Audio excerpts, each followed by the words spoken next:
Olá, olá, meus amigos. 11º encontro aqui do nosso pequeno curso de Filosofia do Direito, em parceria com o Sete Contra os Acadêmicos. Aliás, quando sair o material no Sete Contra os Acadêmicos, eu vou deixar o link aqui embaixo. O PDF, como sempre, do Resenha Forense aqui embaixo. Nesse 11º encontro, a gente vai entrar num terreno pantanoso, né? O da moral e do direito, né? Então, o primeiro tópico ali no caderno já tem moral e direito, né? Com um X ali. Moral e direito não se confundem, né? Essa conclusão parece muito óbvia, mas ela é bastante difícil de encontrar na prática, digamos assim, né? O que de fato antecede esse raciocínio? Qual é a efetiva diferença entre moral e direito? Você já parou para pensar nisso? Só a coerção estatal legitima o direito? A moral pode exercer coerção? Esse tipo de problema é prova incontestável de que a filosofia do direito acaba sendo uma filosofia prática. Vide aí as classificações exibidas anteriormente no nosso canal nesse pequeno curso. Nos países islâmicos, só para exemplificar, o Alcorão é fonte de jurisprudência, né? O direito islâmico e a Sharia. Nesse sentido, para quem quiser se aprofundar, eu recomendei ali um texto do Maurício Oliveiro, né? E Paesi del Mundo Islâmico, e também um texto de Antônio Augusto Machado de Campos Neto, né? A Sharia muçulmana, na revista da Faculdade de Direito de São Paulo, a USP. As ciências da legislação, no contexto muçulmano, compreendem, número um, ciência das fontes, e ela, letra A, ciências do Corão, que seria uma ciência da leitura do Corão e ciências dos comentários do Corão. Letra B, ciência da conduta do profeta. 2, ciências deduzidas das fontes. Letra A, ciência das crenças e das convicções religiosas. Ciência da unidade de Deus e ciência dos atributos de Deus. Letra B, ciência das legislações, o que abrange, por sua vez, teoria do direito e aplicações do direito, conforme Lino de Moraes Leme, num texto intitulado O Direito Muçulmano. Ao longo dos séculos, a religião teve papel coercitivo mais ou menos acentuado conforme inúmeras circunstâncias, né? Isso abrange o direito talmúdico do judaísmo, a ponto de as implicações da constituição interna do Estado de Israel e de suas relações exteriores até hoje não serem claramente definidas por serem demasiadamente complexas, como colocou também Antônio Augusto Machado de Campos Neto. Enfim, moral e direito não são confundidos, andam em harmonia, tocam-se. O segundo, inevitavelmente, influencia o primeiro. Suas diferenças foram demonstradas por meio de grandes teorias de eméritos juristas e filósofos.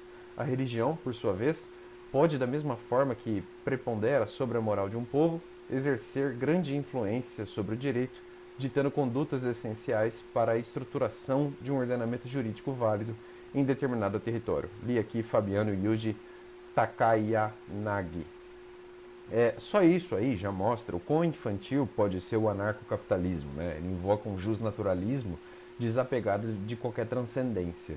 Não passa nesse ponto aí de uma imanência modernosa, no máximo isso, né? A arte, a religião e as condições sociopolíticas de um povo são elementos centrais da definição da filosofia de um povo. Podemos ilustrar isso com o exemplo do século XX, o nazismo.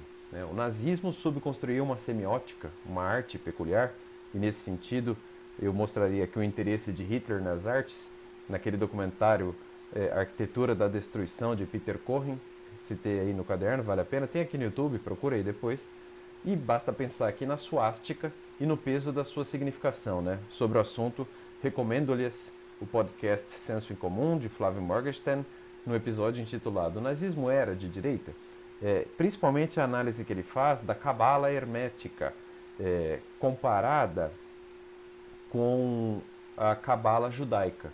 Né? O S, aquele S assim, meio quadradinho assim, das tropas de assalto do Terceiro Reich, que eram as Schutzstaffel, era meio retinho, né? Eram dois S's assim. E isso imitava uma runa nórdica. Então, vejam como esses elementos são sempre interseccionados em um povo, né? E isso mostra também como os nazistas dominaram o território da linguagem, né? O Eric Voegelin, nas suas reflexões autobiográficas, no capítulo 5º, ele fala muito disso, né? Como o nazismo, antes de ser nazismo, já foi dominando o território da linguagem. e muito antes de Hitler, né? Quanto à religião, Eric Wagner, mais uma vez citando Eric Wagner, explora bem o desejo do Hitler, que ele chamou de um monismo relativamente primitivo, já que o Hitler planejou até um grande observatório planetário como centro do desenho arquitetônico na reconstrução de Linz, que ele considerava o seu lar. E vejam aí o peso do romantismo e do darwinismo, né? Uma nova religião guiada pelo iluminismo, com seu pensamento progressista e com a visão racista de desenvolvido e selvagem. Finalmente, no aspecto das condições sociopolíticas do povo, não custa lembrar qual era a situação dos alemães depois da Primeira Guerra Mundial, né? Derrotados, colocados de joelhos diante do mundo e principalmente economicamente instáveis, com uma tributação galopante. Sobre o assunto eu citei um texto do Wolfgang Kruse aí no nosso caderno. Em síntese, né, a arte, número 1, a religião, número 2, e as condições sociopolíticas, número 3, definem a filosofia de um povo. E com os gregos, só para dar mais um exemplo, isso não seria diferente, né? Giovanni Reale da Antícera escrever o seguinte: número 1, com efeito, a grande arte, de modo mítico e fantástico, ou seja, mediante a instituição e a imaginação, tende a alcançar objetivos que também são próprios da filosofia. Número 2, analogicamente, por meio da fé, a religião tende a alcançar certos objetivos que a filosofia procura atingir com os conceitos e com a razão. Número 3, não menos importante, e hoje se insiste muito nesse ponto, são as condições socioeconômicas e políticas que frequentemente condicionam o nascimento de determinadas ideias e que, de modo particular no mundo grego, ao criar as primeiras formas de liberdade institucionalizada e de democracia, tornaram possíveis precisamente o nascimento da filosofia, que se alimenta essencialmente da liberdade. Feitas essas considerações, né, eu sei que são comentários en passant de momentos diferentes, né, não tem nenhuma pretensão historiográfica aqui. Aliás, de história do direito eu vou falar na próxima aula, eu vou dar um puxão de orelha em muita gente. Mas, dito isso, é possível concluir que o direito tem de ser filosoficamente apreciado no eixo dos valores, né? O aspecto jurídico de nossas vidas encontra gênese no instante em que o homem estabelece relações. Daí emana o importante conceito de bilateridade atributiva. A bilateridade é reconhecida pelo Miguel Reale como uma qualidade da ação humana, distinguindo dois primas no problema da alteridade: a instância valorativa que reside na pessoa do agente e a reciprocidade decorrente do envolvimento do alter e do ego num nexo comum, mas entende que é só no direito que o espírito se realiza em sua plenitude como intersubjetividade. Todavia, a nota peculiar ao mundo do direito é a atributividade.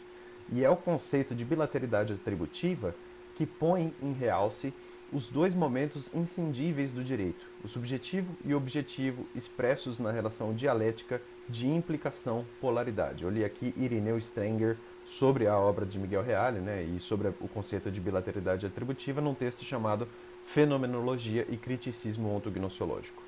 Neste viés, a bilateridade estaria ligada ao pressuposto de existência, mas a relação jurídica não se contentaria só com isso. A bilateridade, por si só, está no campo da moral estrito sensu, depurada que é da coercitividade do direito. O fenômeno jurídico, além de contar com essa faceta da bilateridade, tem um fundamento e um sentido, eis a atributividade. Comentando o assunto, o Luiz Ecassen Sitges escreveu, e aí eu coloquei um trecho em espanhol do Sitges, e eu vou tentar traduzir rapidamente porque a tradução não é difícil, tá? Mas é mais ou menos assim o que ele escreveu. Aí no caderno está em espanhol, tá? Mas ele escreveu mais ou menos assim: tanto no direito como na moral, ou melhor, tanto o direito como a moral são bilaterais, porque são sempre fatos sociais que implicam a presença de dois ou mais indivíduos. Não existe ato moral fora do campo social. Quando se fala, pois, de bilateridade no direito, o que importa é o sentido dessa relação, a instância valorativa ou deontológica em que ela se verifica, e no seu aspecto de enlace social, que existe também na moral. A relação jurídica apresenta sempre a característica de ligar duas pessoas entre si, em razão de algo que atribui a essa a essas duas pessoas certos comportamentos e certas exigências. Esse algo objetivo que enlaça o direito e as pessoas, ou melhor, o direito às pessoas, talvez, né? É o que se chama bilateralidade atributiva. A mera bilateralidade não é suficiente para especificar a conduta jurídica. A essência do direito está sempre na bilateralidade atributiva. Esse é o trecho mais ou menos traduzido do Luis Recassin Sitges, num texto intitulado La Filosofia del Derecho de Miguel Reale. Enfim, desta vez citando Benigno Mantilla Pineda, mais uma vez um trecho em espanhol: a bilateralidade sozinha não é suficiente para especificar a conduta jurídica. A essência do direito está na bilateralidade atributiva.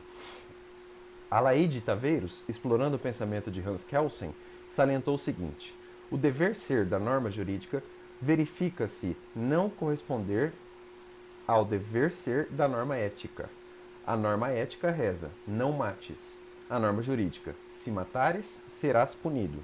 No caso, pois, da norma jurídica, o dever ser é apenas a indicação da relação expressa pelo juízo hipotético, isto é, o enlace, imputação do antecedente, fato condicionante, com o consequente, ato condicional. É a indicação de dois deveres: o dever de se abster o indivíduo da ação contrária à conduta desejada e o dever, por parte do órgão estatal competente, de praticar a ação condicionada, ou seja, o ato de coação. Portanto, se a norma indica o gênero próximo, o ato de coação é que dá diferença específica e, formulada como um juízo hipotético, o fato condicionante recebe o nome de antijuridicidade e o ato condicionado de consequência jurídica, o ato de coação, a pena.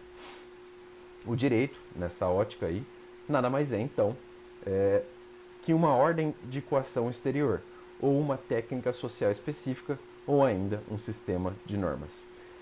Vale lembrar que o próprio Hans Kelsen foi muito além disso, tá? Ele não negava a possibilidade de estudo da justiça. É certo que não só estudava a justiça, como nas obras A Ilusão da Justiça, O que é Justiça, O Problema da Justiça, como também a julgava um valor relativo. Estudou, porém, a justiça com um valor separado do direito, né? Essa é a grande marca do Kelsen, como objeto de uma ciência própria, autônoma e desvinculada do direito. Estuda normas jurídicas, a ética estuda normas morais. Eu acabei de ler aqui um trecho da obra de Eduardo Bittar e também de Guilherme Assis de Almeida, o curso de Filosofia do Direito. Muito bom, por sinal.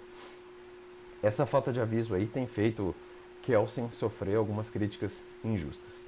Mas vejam só, por exemplo, o caso do direito das obrigações, né? De acordo com Orlando Gomes, ao se decompor uma relação obrigacional, verifica-se que o direito de crédito tem como fim imediato uma prestação e remoto a sujeição do patrimônio do devedor. Encarada essa dupla finalidade sucessiva pelo lado passivo, pode-se distinguir, correspondentemente, o dever de prestação, a ser cumprido espontaneamente, da sujeição do devedor, na ordem patrimonial, ao poder coativo do credor. Analisada a obrigação perfeita sob essa dupla perspectiva, descortinam-se os dois elementos que compõem seu conceito. Ao dever de prestação corresponde o debitum, a sujeição à obligatio, isto é, a responsabilidade.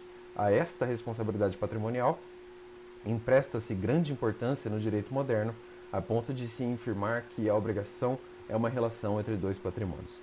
Os alemães chamaram debitum de Schuld e obligatio de Haftung, e foi Alois Brins que, no fim do século XIX, fazendo uma releitura das fontes romanas, desenvolveu a chamada teoria dualista do vínculo, pela qual esta se decompõe em dois elementos, isto é, dívida, a Schuld ou debitum, e responsabilidade, que é a Haftung ou obligatio. Eu acabei de ler aqui José Fernando Simão, um civilista de São Paulo, gosto muito dele.